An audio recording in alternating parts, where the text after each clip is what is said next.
24। नमस्कार दर्शकों, जी न्यूज 24 यानी कि ग्वाली न्यूज 24 में आप सभी का स्वागत है। आज के समाचार हैं। आपको बता दें कि अल्पसंख्यक स्कॉलरशिप में बड़े फर्जीवाड़े का खुलासा हुआ है, जो फर्जीवाड़ा यूपीए सरकार के दौरान किया गया था। और अब इस मामले में सीबीआई जांच के आदेश जो है अल्पसंख्यक मंत्रालय स्मृति ईरानी द्वारा दिए गए हैं। इस मामले में काफी कुछ तथ्य सामने आ रहे हैं, किस तरीके से घोटाले को अंजाम दिया गया।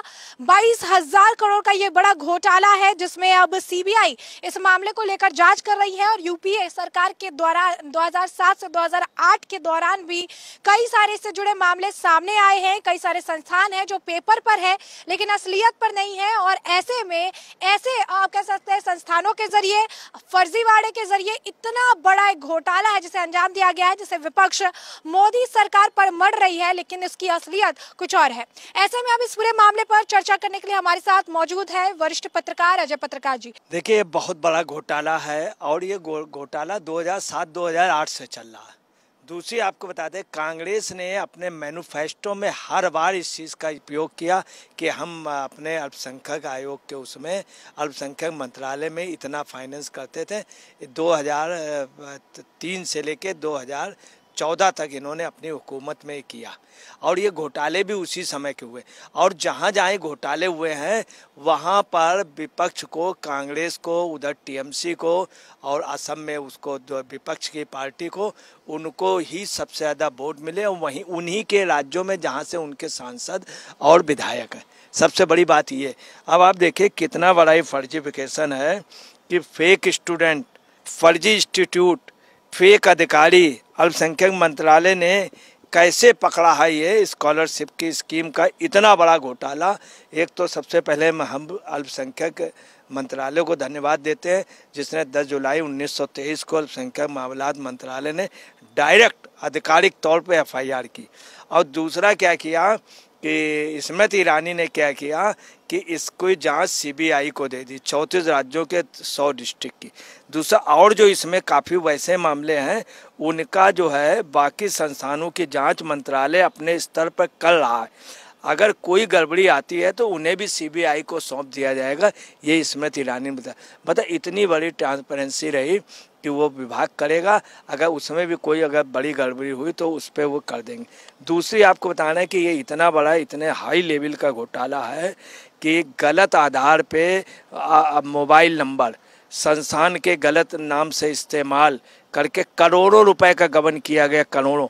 आप यहाँ से अंदाज लगा लीजिए कि इतने बड़े, जहाँ, और सबसे बड़ी बात है जहाँ जहाँ कांग्रेस शासित है, जहाँ से कांग्रेस के मंत्री हैं या टीएमसी के मंत्री हैं, वहीं पे हुआ है। जो बीजेपी के संग, तो इसलिए मोदी का नाम अगर इसमें आ रहा या उनका, तो ऐसा कुछ भी नहीं है कि मोदी के उससे मोदी के समय हुआ। और आपको बता दें कि ये सबसे पहले इसका अगर श्रेय जाता है तो मोदी जी को जाता है, जिन्होंने, और योगी जी को भी, योगी जी ने भी अपने यहाँ मंत्रालय की जाँच कराई थी। साल 2020 में असम के माइनॉरिटी बोर्ड की जांच और उसके बहुत बड़े स्कैम का, घोटाला का खुलासा उसने किया था, विश्वजीत शर्मा ने, हेमंत बिश्व शर्मा ने किया था। दूसरी आपको बताना है कि इधर यूपी में योगी ने किया था, तो विश्वजीत शर्मा ने उस समय मदरसे बंद करने का भी आदेश इसलिए दिया था कि तत्काल प्रभाव से कि उसमें घपले हो रहे थे। हकीकत है जो बड़े घोटाले हुए हैं सब यही यूपीए के दौरान पे। अब आप यहाँ से अंदाज लगा लीजिए, एक व्यक्ति के 22 बच्चे हो सकते हैं, संभव है, मगर सभी 9 में पढ़ रहे हो ये तो संभव नहीं है। ये यूपीए के दौरान के सब वो हैं, आप देख लीजिए 22 बच्चे और सभी कक्षा 9th में, ये तो बिल्कुल ये संभव है। एक 7th में हो सकता है, एक बच्चा वो हो, मतलब एक ही, सभी बच्चे 9th में और एक ही मोबाइल नंबर पे। अब मोबाइल नंबर फर्जी इस तरह का हुआ है। आप सुनिए, इतने बड़े स्टाइल, बड़े घोटाले में 830 संस्थानों का अकाउंट फ्रीज किया गया है। 830 संस्थानों में लगभग 229 ऑफिशियल टोटल फेक निकले। छत्तीसगढ़ में 62 अधिकारी और राजस्थान में 99, बंगाल में 39 अधिकारी फेक निकले। मतलब ये कांग्रेस शासित उसमें, यहाँ तक नोडल और जिला के अधिकारी भी फर्जी निकले। फर्जी ढंग से स्कॉलरशिप की राशि को फर्जी अकाउंट में गलत नाम पे ट्रांसफ़र करने का गोरख धंधा 2008 से चल रहा था। इसमें संस्थान के नोडल अफसर, डिस्ट्रिक्ट के कोऑर्डिनेटर अधिकारी व बैंक के अधिकारी और कर्मचारी राज्य स्तर के अधिकारी भी मिली भगत थी। और आपको उसमें भी सबसे बड़ी बता दें, 4 साल में 8 लाख बच्चों को स्कॉलरशिप की राशि गई मुल्लापुरम में। मुल्लापुरम केरल के उसका है जहां वायनाड से, जहां से जीते, उस मुल्लापुरम में सबसे ज़्यादा ISI के मॉड्यूल से बरामद पकड़े गए, सबसे ज़्यादा आतंकवादी गतिविधियों को, सबसे ज़्यादा कांग्रेस को हिस्ट्री में वोट वहीं से मिले और उन्हीं ने इनको, राहुल गांधी का सबसे ज़्यादा स्वागत, सबसे ज़्यादा वो। और उसमें भी आपको पता है मुल्लापुरम में 2018 से 19 तक 1.71 लाख रुपए और 2019 से 20 तक 1.79 लाख रुपये। 2021 में 1.78 लाख, 21 और 22 में 1.81 लाख। और स्कॉलरशिप निकाले गए। मुल्लापुरम केरल का ऐसा जिला जहां आतंकी संगठन ISI की चैन मिली है, बिल्कुल चैन सिस्टम पे मिला। उस जगह पे सबसे ज़्यादा ये आप समझ लें माइनॉरिटी बोर्ड के नाम पे घोटाला हुआ और मुल्लापुरम की जांच नहीं होती थी। UPA के सरकार में मुल्लापुरम के नाम पे सारे सांसद एक हो जाते थे।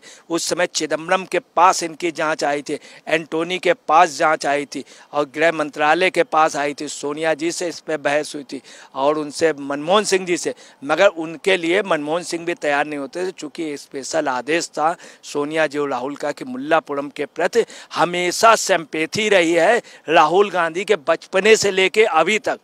और अगर राहुल को सबसे ज़्यादा कहीं के लोग मानते हैं हिंदुस्तान में तो मुल्लापुरम के। दूसरी जगह आपको बताना है जो सबसे ज़्यादा सेंसिटिव है, सबसे ज़्यादा रोहिंग्या जहाँ पाए जाते हैं, ये रिकॉर्ड कहता है।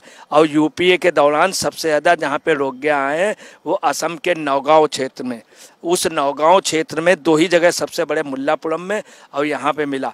असम के नौगांव देश में, नौगांव में सबसे ज़्यादा 66,000 बैंक अकाउंट फर्जी पाए गए। 66,000 बांग्लादेशी मुस्लिम रोहिंग्या वहाँ पे खुलेआम अपना जो भी वो अदालत में केस लड़ रहे हैं वो वहीं के लोग लड़ रहे हैं। खुलेआम वो लोग अपनी वहाँ यूनियन बनाए हुए खुलेआम वो कर रहे हैं। वहाँ पे बहुत से अधिकारी घुस नहीं पाए। मुल्लापुरम यहाँ पे अधिकारियों को हड़काया गया कि कोई जांच मत करना, नहीं तो बच नहीं पाओगे। उनके अधिकारियों ने इस तरह से। और आपको बता रहे हैं कि आज देश में इस समय 1.75 लाख मदरसे हैं जिसमें 27,000 फर्जी वेरीफाइड है, सिर्फ 27,000। 220 में भी उन्होंने इसके लिए उन्होंने हेमंत बिश्व शर्मा ने कहा था। और आपको बता 80% बेनिफिशरी जो है वो 80 से ज़्यादा परसेंटेज मुस्लिम ले रहा है। और आपको बता रहे हैं अल्पसंख्यक में जैन भी आते हैं, बौद्ध भी आते हैं, पारसी भी आते हैं, सिख आते हैं, ये नहीं ले पा रहे हैं। तो ये एक बहुत बड़ा वो है। तो जैसा कि आपने अजय पत्रकार जी को सुना, उन्होंने स्पष्ट तौर पर बताया कि इतना बड़ा ये घोटाला कैसे हुआ, किस तरीके से इस घोटाले का सच सबके सामने आया है और अब इस पर एक्शन लेते हुए जो है अल्पसंख्यक मंत्रालय द्वारा CBI की जांच सौंप दी। आज के समाचार में बस इतना ही, फिर मिलेंगे, तब तक के लिए नमस्कार।